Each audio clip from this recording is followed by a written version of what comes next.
Hello everyone, I welcome you all on my YouTube channel Krishi Valley. Today the topic is Fundamentals of Agriculture Arun Katan Volume 2 Chapter number 12.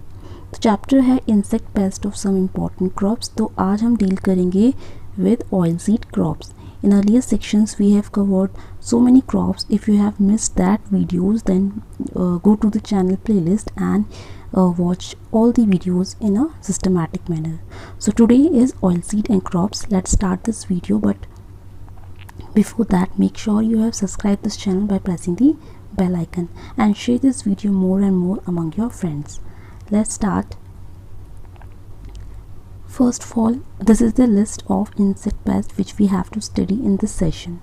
Okay तो अगर हम बात करते हैं important oil seeds के जो insect pest होते हैं, so here this is the list. Number 1 important pest is the white grub, and white grub is the important pest of groundnut. ठीक है, groundnut is also very important oil seed crops. तो ये जो pest होता है white grub, it is for groundnut. Scientific name जो होता है ग्राउंड नट का, दैट इज़ होलोट्राइचिया स्पीशीज़. और मोस्ट प्रोबेबली यहाँ पे जो स्पीशीज़ होती है वो होती है हमारी, अभी हम आगे पढ़ेंगे, होलोट्राइचिया कॉन्सनग्विनिया करके होता है. ठीक है, फैमिली है इसकी scarabaeidae and it is a serious pest of groundnut. Okay, family है तो हमें इसका ऑर्डर भी ध्यान रखना है. Here order of the insect is not mention. You will note down the order of white grub. The order of white grub is Coleoptera. Got it. Now we come on the second important insect pest, that is mustard aphis. As the name indicates that it is a major pest of mustard. Scientific name of aphid is Lepaphis erycime. Family is Aphididae and it is the serious pest of rapeseed and mustard. और aphids की अगर हम बात करें, it belongs to the order Hemiptera. Got it. जैसे कि mustard aphid होता है, इसी तरह एक हमारा ग्राउंड नट एफिड भी होता है. ठीक है, जो हम आगे डिस्कस करेंगे. Number 3 is groundnut leaf miner. Its scientific name is stromopteryx nerteria. ठीक है, it belongs to the family gelechiidae and it is the pest of groundnut crop and it belongs to the order lepidoptera.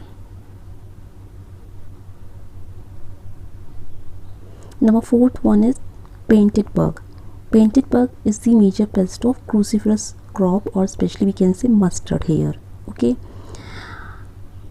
painted bug scientific name is Bagrada cruciferum, belongs to the family Pentatomidae and it is a pest of crucifers.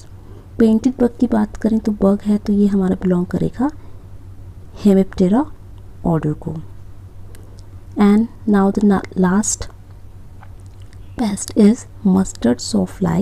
It is a major pest of mustard. Scientific name is Athelia proxima. Okay, and it belongs to the family Tenthridimidae, whereas its order, so it is a sawfly. Most of you think that it is a fly, it comes under Diptera order, but it is wrong. Sawfly, it belongs to the order Hymenoptera. Okay, remember this mustard sawfly order is Hymenoptera. Now we discuss each of these insects in a detail about their morphology and their life cycle, and at last we understand about the management practices through IPM methods. So first of all, we are going to discuss in detail about the white grub. अगर हम white क्रब की बात करते हैं, जिसका भी हमने scientific name पढ़ा था, होलोट्राइचिया कॉन्सनग्विनियस का साइंटिफिक नेम होता है. In this figure you will see that this is the larval stage and this one is the adult stage. This is larva and this is adult. Okay, first of all we talk about the symptom of damage. What type of damage it cause in groundnut crop. याद रखना है ये specially groundnut का important pest है white grub. इस damage is like, इसका जो larval stage होता है उसको हम ग्रब बोलते हैं. ठीक है, रिमेंबर वाइट ग्रब जो होता है बिलोंग्स करता है ऑर्डर कोलियोप्टेरा को. एंड जितने भी इंसेक्ट कोलियोप्टेरा ऑर्डर को बिलोंग करते हैं उनका जो लार्वल स्टेज होता है उसको हम ग्रब बोलते हैं. तो यहाँ पे लार्वा की जगह हम यूज़ करेंगे term grub. The grub feeds on the root and damage the pods. As you see in this figure, this is whitish grub. It feed on the pods. ठीक है, slowly it also affects the root system of the groundnut crop. Grub feeds on fine rootlets, resulting in pale wilted plants dying in patches. So this is the symptom of damage which is caused by the white grub. तो white grubs जो होते हैं mainly ये soil में पाए जाते हैं, और ये स्पेशली जो ग्राउंडनट का जो सॉइल में पाया जाने वाला पोर्शन होता है उसी पे ये अटैक करते हैं, just like pods and root system. Here this is the life cycle of the white grub.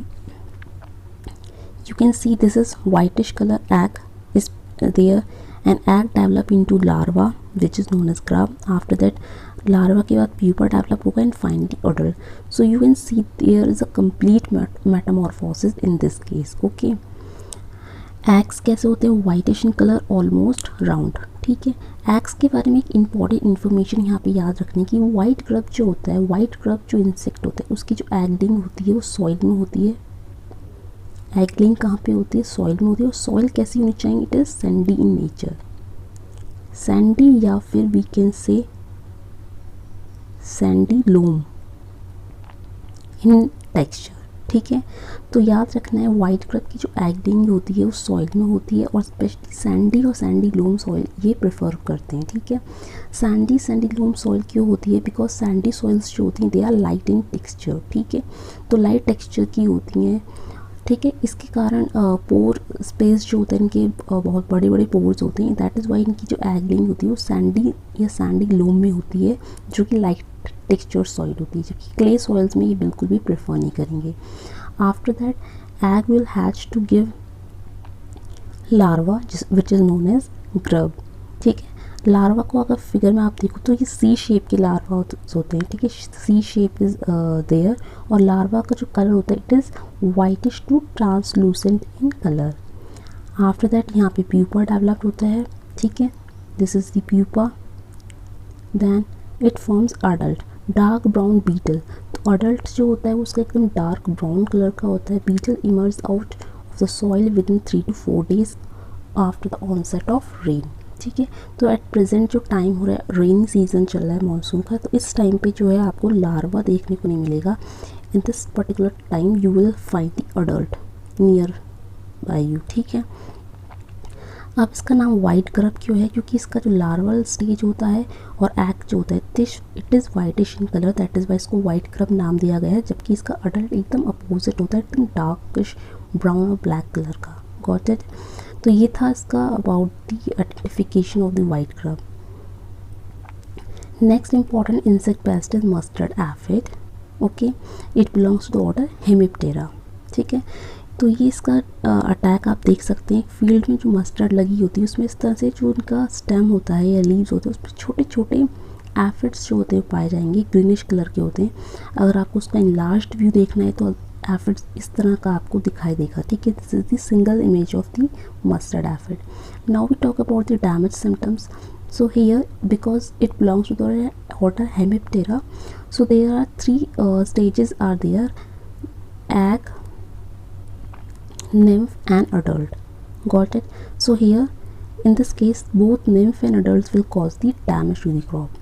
ठीक है, they will suck the cells from the plant, mainly from the leaves, buds and pod. ठीक है, after that they will curl the infected portion of the plant, we can say the leaves. ठीक है, and in advanced stage the plant will dry and it slowly become wither and finally die. The plant remain stunted and sooty molds grow as the honeydew secretion. ठीक है, because in case of aphids, aphid release a honey like substance which is known as honeydew, and slowly this honey is sticky in nature and will give rise to the growth of a sooty mold type of fungus. Okay, so this is the damage of the damage caused by the mustard aphids. And here this is the life cycle, starts from the egg, then nymph, then final to the adult. Eggs are whitish in color, laid along the veins of leaves. Nymphs, there are 4 nymphal stage. ठीक है, यहाँ पे जो nymphal stage होती हैं, they are total 4. General appearance of each is similar except for the increase in size and subsequent instar means यहाँ पे lymph stage होती है और 4 लिम्फल स्टेजेस जो होती हैं उसमें जो इनकी मॉर्फोलॉजी होती है, अपीयरेंस जो होता है वो इंसेक्ट का एकदम सिमिलर होता है बट साइज़ में डिफरेंस होता है। ठीक है, स्टार्टिंग के जो इंस्टार्स होते हैं they are small in size और उसके बाद साइज विल इंक्रीजेज।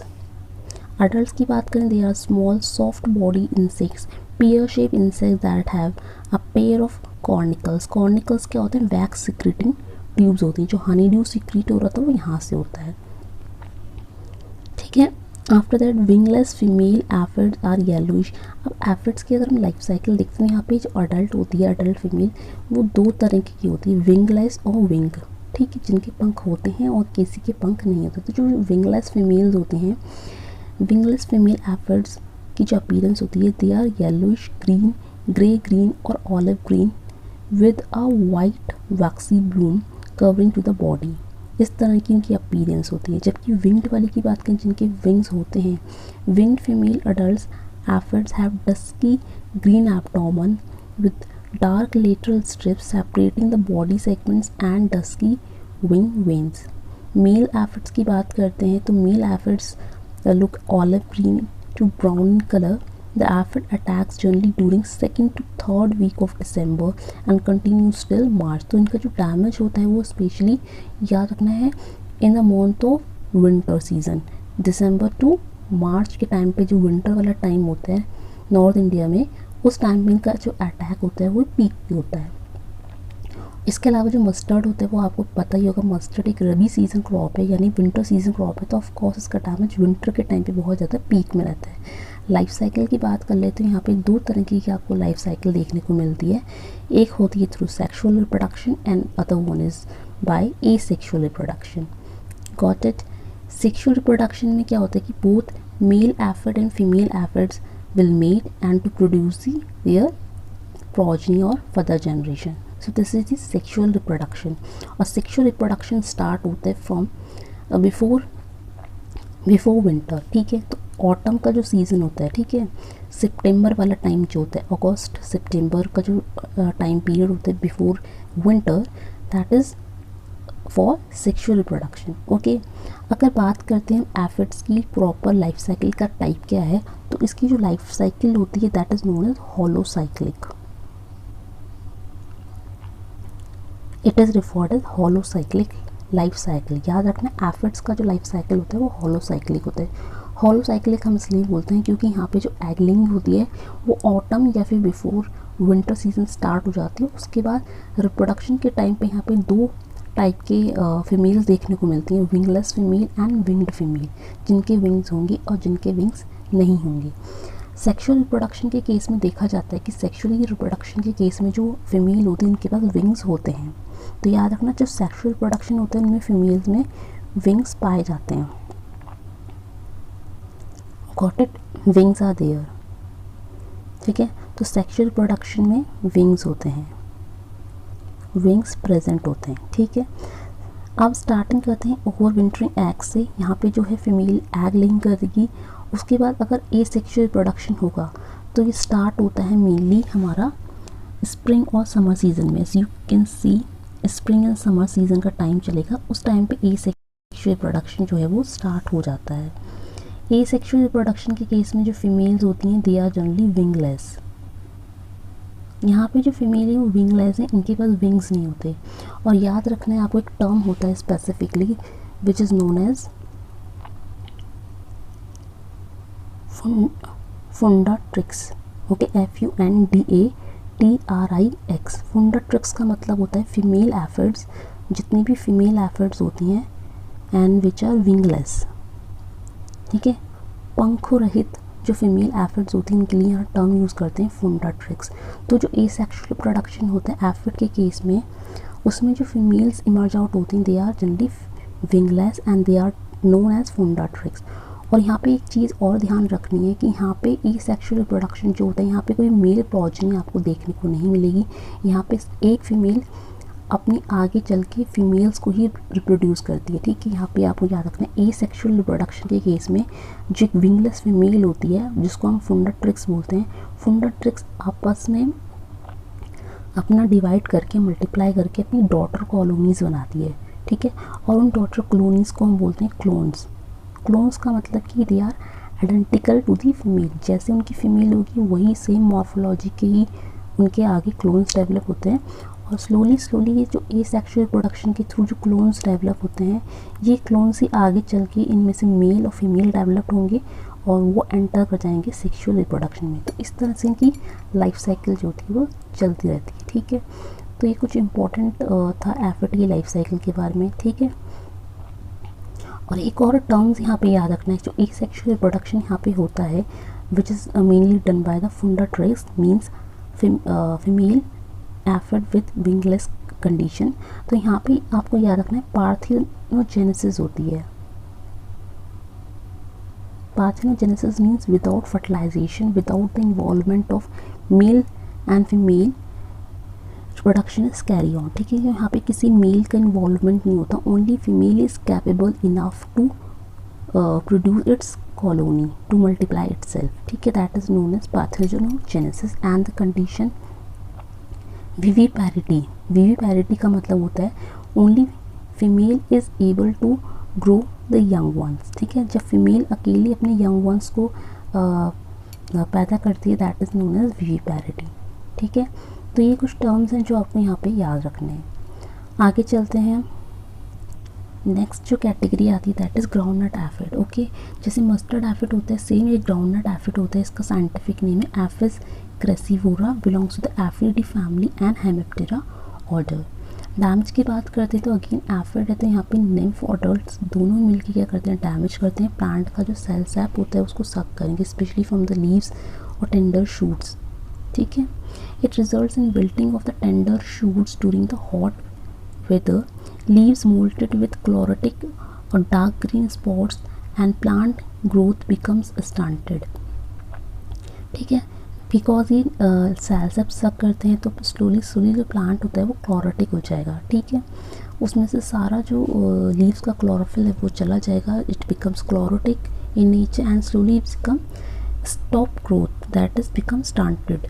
और क्योंकि हनी ड्यू का सिक्रेशन भी यहाँ पे होता है, तो अगेन आगे चल के हमको ब्लैक सूटी मोल्ड की ग्रोथ भी यहाँ पे देखने को मिलती है और आंट का अटैक भी यहाँ पे देखने को मिलता है because of the honeydew secretion.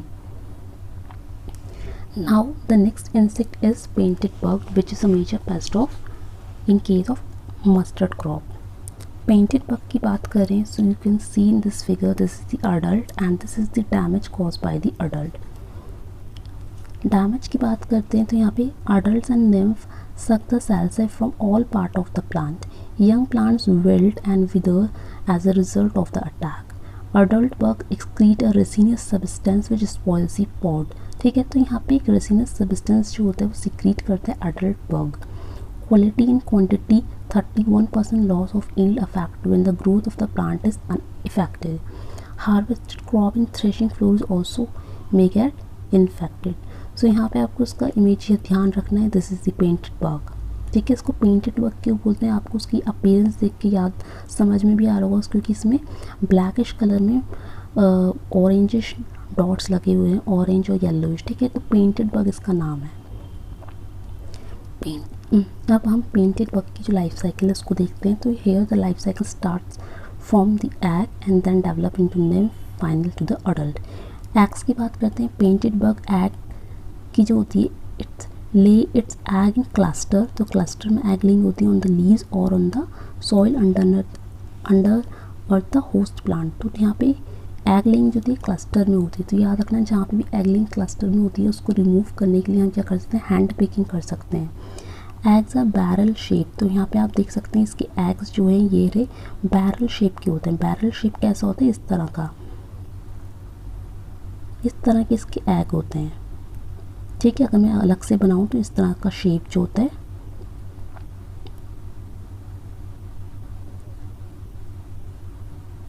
इस तरह का, ठीक है। इस तरह के शेप को हम बोलते हैं बैरल शेप। तो पेंटेड बग्स के जो एग होते हैं they are barrel in shape and initially white and turns orange with age, ठीक है। तो स्टार्टिंग में ये होते हैं वाइटिश होते हैं और स्लोली उनका कलर आप देख रहे हैं चेंज होकर ऑरेंज कलर हो जाएगा। A single female can lay as many as 100 eggs within 2 to 3 weeks. The incubation period is 5 to 8 days, मतलब विद इन 5 to 8 डेज यहाँ पे एग की हैचिंग होगी, यहाँ पे क्या बनने जाएगा, हमारा निम्फ स्टेज आ जाती है, दिस इज़ दी निम्फ। ठीक है, निम्फ की बात करते हैं। Nymph pass through the 5 stages changing colour from bright orange to red with dark markings. इसकी अपीयरेंस अगर आप देखें तो उसमें यहाँ पे लाइनिंग्स हैं, कलर आपको चेंज दिखाई देगा। ठीक है, उसके स्लोली कलर चेंज करते करते अपनी जो 5 स्टेजेस होती हैं निम्फ की वो कंप्लीट करके डेवलप हो जाएगा अडल्ट में। ठीक है, तो अडल्ट की बात करते हैं। Adult bugs typically shield shape जो होता है इनका, ठीक है, आप देख सकते हैं इस तरह की शेप को हम शील्ड शेप बोलते हैं। ठीक है, 5 to 7 millimeter long and 3 to 4 millimeter broad. The upper surface has mixture of black, white and orange markings। ठीक है, इसमें डिफरेंट कलर्स पाए जाते हैं, दैट इज़ वाई इसका नाम पेंटेड बग पड़ा है। ठीक है, बाकी इसकी जो लाइफ साइकिल होती है it last for 3 to 4 weeks and several generations may occur in a year। Period of activity of painted bug starts from the September। तो सितंबर में इनकी एक्टिविटी जो है स्टार्ट हो जाती है, ध्यान रखना है। ठीक है, सितंबर में एक्टिविटी स्टार्ट होती है, तो एग जो अडल्ट होते हैं वो एगलिंग स्टार्ट करेंगे, उसके बाद हैचिंग देन निम्फ। ठीक है, तो ये थे about the painted bug. Next one is the mustard sawfly. This is the larval stage of mustard sawfly. ठीक है, and this is the adult one. ठीक है, again this is the larva. So mustard sawfly का damage बात करते हैं। Initially the larva nibbles the leaves, later it feed from the migrate margins towards the midrib. तो specially margins में feed करते करते मिडरिप पे पहुंचता है। ठीक है, फिगर को अगर आप क्लियरली ऑब्जर्व करो तो इस जो लार्वा होता है इसने पहले मार्जिन्स पर अटैक करना होता है, मार्जिन से स्लोली मिडरिप की डायरेक्शन मूव ऑन करता है। The grub cause numerous short holes and even rebuild the entire leaves by voracious feeding। ठीक है, तो इस तरह का आप यहाँ पे सिम्टम आप देख सकते हैं मेनली इसका फिगर में कि किस तरह का अटैक जो है प्लांट में करता है। आगे बात करते हैं यहाँ पे हम इसकी लाइफ साइकिल की। तो मस्टर्ड सॉफ्लाई की जो लाइफ साइकिल स्टार्ट होगी from the egg. Eggs are spherical in shape with about 0.5 millimeter in diameter, lightish brown in lightish bluish green in color। तो स्टार्टिंग में आप देख सकते हैं एग की जो यहाँ पे कलर होता है, फिगर में क्लियर नहीं होगा but it is bluish green in color। then it's develop into the larval stage। larva it is greenish black with wrinkled body and 8 pair of prolapse। यहाँ पे 8 पेयर होते हैं प्रोलैक्स की। on slightest touch the larva trails to round and feels death. ठीक है, मतलब इसको touch करेंगे तो ये राउंड शेप में अपना लार्वा आ जाता है इस तरह से। 6 instars are present, feed on the leaves and pupate after 14 to 16 days and then pupa develop। Pupa look like sand particles and have salivary secretions। The pupa stage lasted 11 to 12 days। Then comes adult। Adults are orange bodied with smoky transparent wings। The pest is active during seeding stage of the crop, that is from the October to November। Mustard की जो swing start होती है उस time से ही जो इसका adult है वो एक्टिव होने स्टार्ट हो जाते हैं and start to lay the eggs. Now here we will discuss about the IPM methods in oil seed. तो यहाँ पे इंटीग्रेटेड पेस्ट मैनेजमेंट मेथड्स होते हैं। Here, for the control of white grub, both the stages of adult beetle and grub should be controlled। In the early monsoon season, the adult beetle can be controlled by spraying of insecticides। ठीक है, तो insecticide का spray कर सकते हैं वो to control white grub. At the time they live on neem, ber and gulab trees. The control of beetle in comparison to grub is cheaper and effective also. तो यहाँ पे हम वाइट ग्रब के जो बीटल होता है उसका अडल्ट उसको कंट्रोल करना it is more effective. It should be done on cooperative basis. The seeds can be treated with chlorpyrifos and quinalphos 25 ml per kg to prevent the damage of the grub। Fodder crops in summer may be sown in the infected areas to attack the grub and flow July to August to kill the grub. तो जुलाई अगस्त के time पे इसके जो grubs होते हैं, larval stages जो होता है वो सॉइल में देखी जाती है, पाई जाती है। और जुलाई अगस्त के टाइम पे अगर हमने इसकी प्लोइंग कर दी, बिकॉज रेनी सीजन भी होता है, तो वो वाला जो पानी होता है प्लस हम प्रॉपर प्लोइंग करके भी हम इसको रिमूव कर सकते हैं, ठीक है। या फिर हम समर के टाइम पे प्रॉपर समर प्लोइंग भी कर सकते हैं। इसके अलावा लाइट ट्रैप्स ऑप्शन हम यूज़ कर सकते हैं। माइक्रोबियल कंट्रोल के लिए हम we can also go with Bacillus popilliae bacteria which, ठीक है। उसके अलावा हमारे पास एक पैथोजेनिक फंगस होती है मेटारीजियम एनिसोप्लेनी, और उसके बाद ब्यूवेरिया स्पीशीज़ की जो फंगस होती हैं they are also equally affected, ठीक है। तो यहाँ पे जो ब्यूवेरिया ग्रुप की जो फंगस होती है इसमें हमारे पास दो इम्पोर्टेंट स्पीशीज़ हैं, Beauveria brongniartii and Beauveria bassiana. After that early sown mustard to prevent aphid attack. Mustard की जो सोइंग टाइम होती है उसको अगर हम चेंज कर दें, अर्ली सोइंग कर दें, तो we can prevent the attack of mustard. For the control of mustard aphid it is natural enemies like predator. तो यहाँ पे हम लेडी बर्ड जो होती है, लेडी बर्ड, उसका यूज़ कर सकते हैं।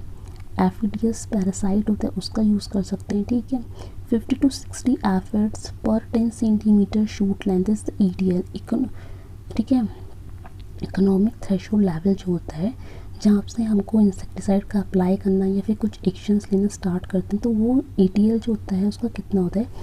अगर एक शूट में 10 सेंटीमीटर के शूट में अगर आपको 50 to 60 एफिड्स नज़र आ रहे हैं, that is the ETL level. At the time of minimum number of pollinators in morning and evening, the insecticide like monocrotophos can be used if necessary, ठीक है।